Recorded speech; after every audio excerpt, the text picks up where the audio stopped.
Okay, hello everybody. How you doing? This is your host.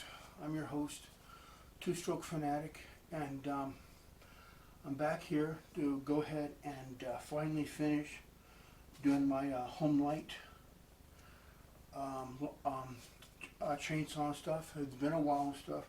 Um, what happened is I just recently got me a new job, and this job basically was really kicking my butt. So I had to go ahead and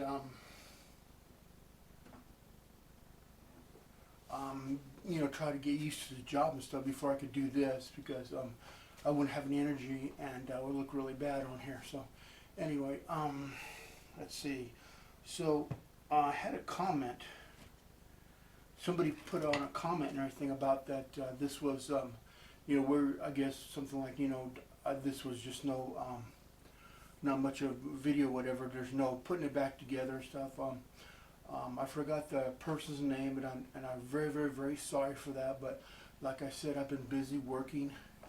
Have been trying to get used to my new job, which I have to do. Work 10 hours at night for 4 days. But yeah, it's a lot of hours for me, and it's just a lot of walking, and it really wears me out. So I had to go ahead and try to get used to it before I could do this again. Right now I'm filming at night because my job and stuff has me work at night and I sleep during the day, so by the night and everything it's usually really nice and quiet and everything, so you don't hear too much. Anyway, so I just want to apologize to this person that I did not have, I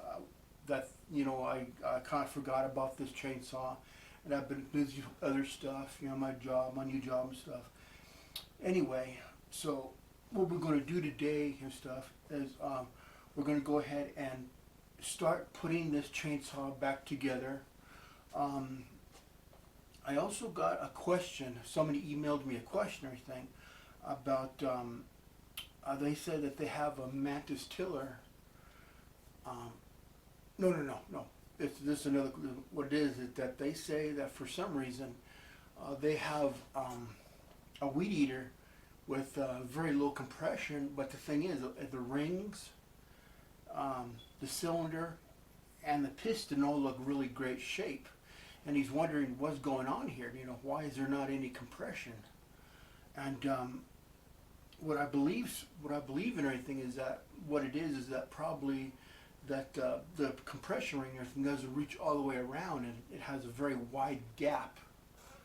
Now, if I go ahead and try to explain that stuff, go ahead. Here's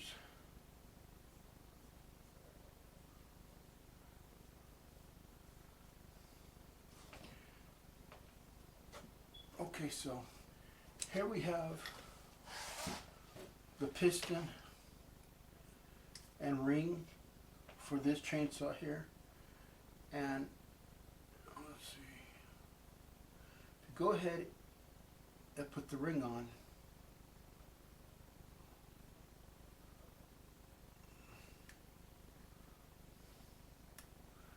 And when you squeeze it together,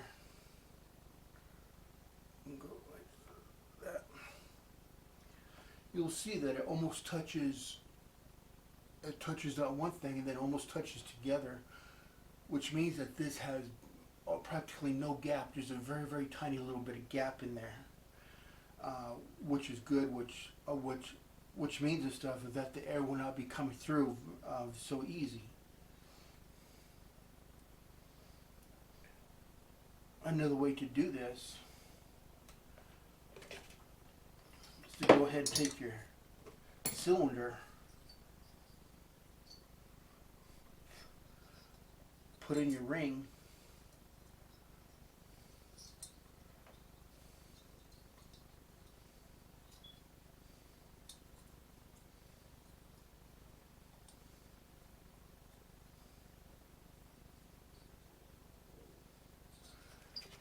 take your cylinder head,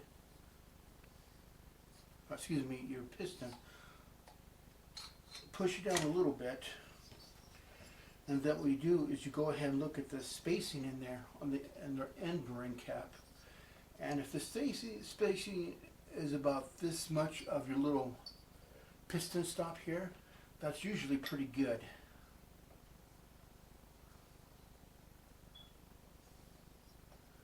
And that should be fine.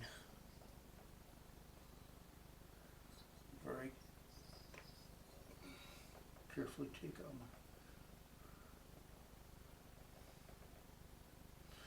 Now he was also asking about when you take off the piston rings, which side goes up? Well, on piston rings and cars and stuff, they usually have a little dot that tells you which way is up. These guys, I think what it is, if you go ahead and you look at the darker side, there should be like a little, just a very tiny little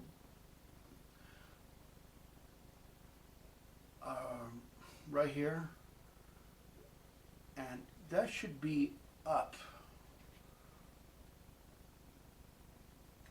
So if you go ahead and put your piston ring with this up, it should stay in good shape. Oh, I'll have to do it this way.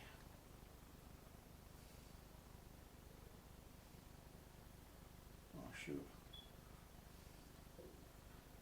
Now, on these type of piston rings and stuff, because these are kind of old and they're a little bit, I don't know, like, you got to be careful with them because you can actually, by accident, crack them or pop them. And I've done that before, and it's not fun. And you got to get a new one. Okay, so.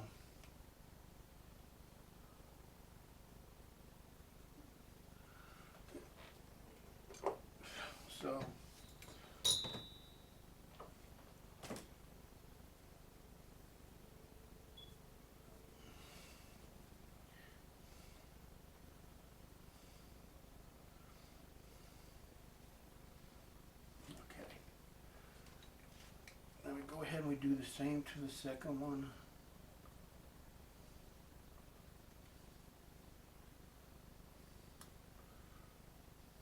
There we go.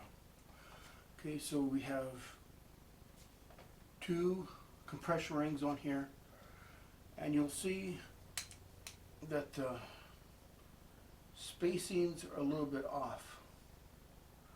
The reason why is because they don't want the compression to go straight out and everything. So you'll have them, off a little bit, off a couple degrees.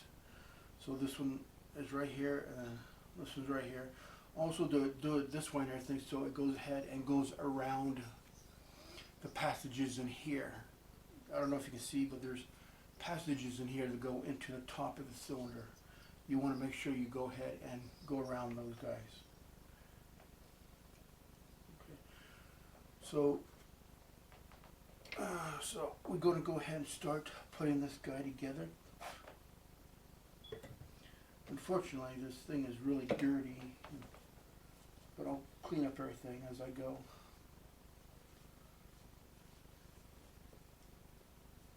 And we have